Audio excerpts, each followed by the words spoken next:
Good day, everyone, and welcome to #NoProd. We're going to be just quickly just talking about Jacques Nienaber, the coach, the head coach, main coach of the Springboks, and he there's a YouTube channel called Brendan Now. He uploaded an interview that he did with Jacques Nienaber.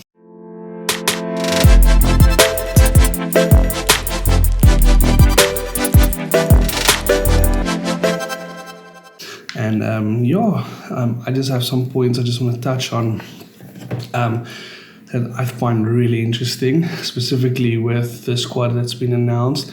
I think we all heard these rumors that they're going, for example, with 4 scrum halves, which is pretty abnormal for a World Cup squad. But he said something, and I'm just touching on points here and there. And Jacques said that one thing that's very important for him is that we go with a fit team, and that means that whoever is in the team, the 33, they can be ready to play a game this Saturday, for example. So fitness is at the utmost importance for them because they learned from 2011 World Cup. After we won 2007, a lot of players was there and was just taken through to 2011. They weren't fit and they weren't ready, and so they're not doing it this time. This time they're taking another approach, and the players that are there, the 33, not those on standby, the 33 are all fit and ready to play. And he also touched on something. He said how, type of making a joke, but it's true, how sick must you be that you take a scrum half with and halfway through the tournament, drop him and say, hey, get an injury now so a fly-off can come back, which I totally agree with. If that was the case, that's really wrong and really not right, because, it's an honor to go out for your country and do that. So that's a very cool point he made there. Just speaks about the integrity on the coaching side. I really like that. Then he spoke about of the 4 scrum halves that he would really like to see Grant Williams and Jaden in the warm-ups in the next 2 weeks, warm-ups against New Zealand and Wales, and just to see where they rank up. And he even admitted in that previous game from Quintis in the Argentina game was ridiculous. And if you remember the video I did, I also spoke about it, and I thought it was one of Quintis' best games I've seen in a long time. So I really enjoyed that. So I think what's interesting is these 4 scrum halves brings depth to our team. Not that they would necessarily use a Faf as a fly half, but you never know what they can do. Faf could go as a fly half, and then you have somebody as a main scrum half, and then still a reserve scrum half on the bench as well. So a lot of options here for the coaching staff.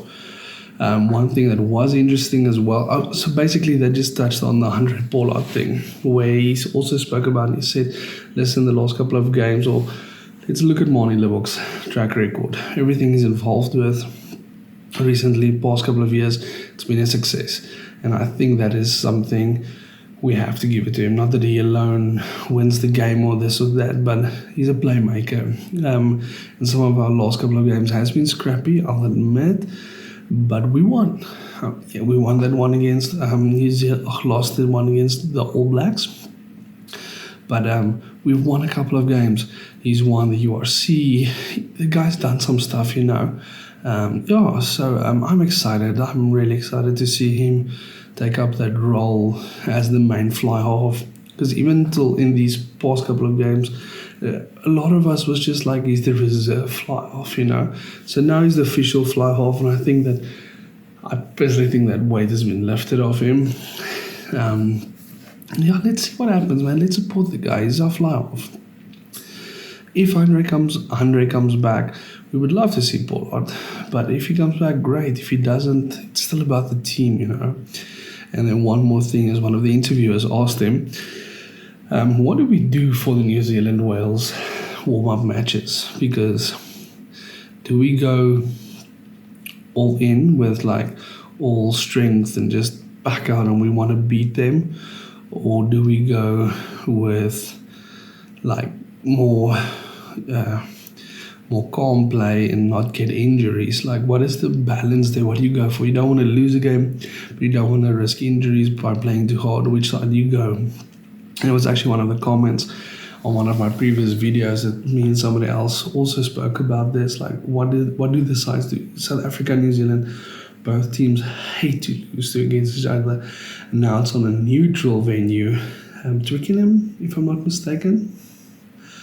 Yeah, might be wrong. But nobody wants to lose, and then against one of your biggest rivals ever, So do you play your strongest team to just make sure you don't lose and also carry that confidence into the World Cup? Or do you play a more quieter game and hope you don't lose? But I think it's a lot of mind games. I think a lot of mind games are going on right now between these teams. But one thing I want to say is that I saw from this interview is this guy looks confident. I am excited. I think if there's one team in the world who's got most pressure, it is the Springboks, because we won the previous World Cup.